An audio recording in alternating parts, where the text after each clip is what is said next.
There were multiple gunshots, and they were incredibly loud. Boom, boom, boom, boom, boom. And I froze for a moment, and the students jumped out of their seats. Another emotional day in court during the penalty phase for Nicholas Cruz. Students and teachers who were inside classrooms at Stoneman Douglas High School recalling the moments the gunman walked in and started shooting, many of them hit by the gunfire as others were killed. And moments ago, Anthony Borges, a student who was shot 5 times, standing up in court and showing his injuries. A teacher also describing how one of her students used a jacket as a tourniquet to stop another from bleeding. Another student describing the moment she shot in the lung and lost consciousness. Local 10's Christina Vasquez has been there for this emotional testimony, and she joins us live now. Christina.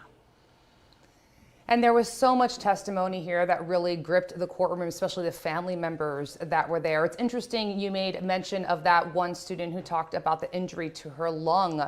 That witness you're about to hear from her in this piece, jurors really paying attention to her. But I think one thing that was clear to them is seeing these teachers more than 4 years later break down in tears just looking at an image of the students they lost that day. Shows you how raw these emotions still are. Who is that? Jurors watched as the images of students murdered in the 2018 school shooting brought their teachers to tears. That's my girl, Helena. What's your full name?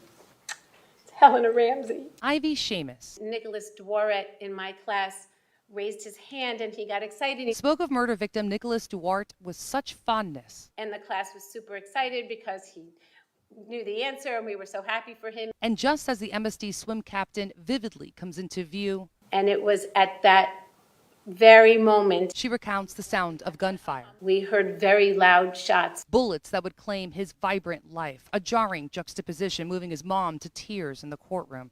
As Seamus then paints a picture for jurors that conveys the feeling of being hunted. The barrel of that AR-15 just ambushed our classroom. Boom, boom. In another classroom. You feel the vibrations in your chest as the gunshots were getting closer and louder. Teacher Ronit Riovan was huddled with her students, and when the gunfire subsided is when she heard whimpering. And the moans and groans from the kids that were shot. With student Logan Mitchell by her side. Gave me a jacket and asked if I could bandage Maddie because she had stopped making noise. They started tending to the wounded, to include Madeline Wilford.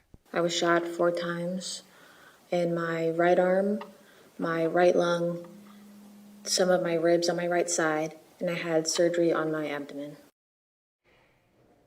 And jurors really leaning into her as she spoke more than any other witness I've seen so far, especially she talks about how she still has difficulty breathing. Just a short time ago, they heard from another student, Veronica Seal, and she was in the classroom of Scott Beagle. You might remember that Scott Beagle is one of the murder victims in this case. And she recorded some cell phone videos, she said, both when they were inside and while they were walking their way out. So we're going to have all of us together kind of stop, pause, and you're going to be in the juror's seat right now. You're going to be able to, while we can't show you what they saw, right, because the court has decided the video portion's not public, you're at least going to hear what they heard. And consider that as you're listening to this, students are using their backpacks as shields. Let's listen in together.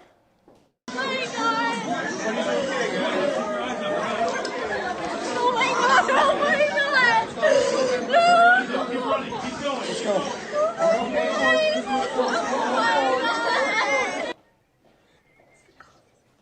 And as you are listening to this, also now be in the shoes of one of the family members of the murdered. And I have to tell you, there's some other now in the gallery family members of those who were wounded and survived, and some additional people who were there at the school. And you're listening to this, recounting this day, and you're probably thinking to yourself, this is a lot, right? To put the family through, the jurors through, so why is the prosecution doing this? Remember, this is all evidence that speaks to what are called aggravating factors. These are factors they want the jury to consider in this penalty phase because they are seeking a death penalty.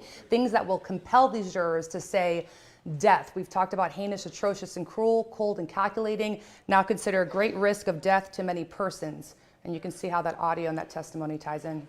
Reporting live for you from Fort Lauderdale, I'm Christina Vasquez.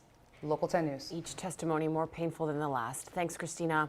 And you can watch live coverage of this trial from gavel to gavel every day on local10.com, our social media pages, and the Local 10 Plus app on your smart TV.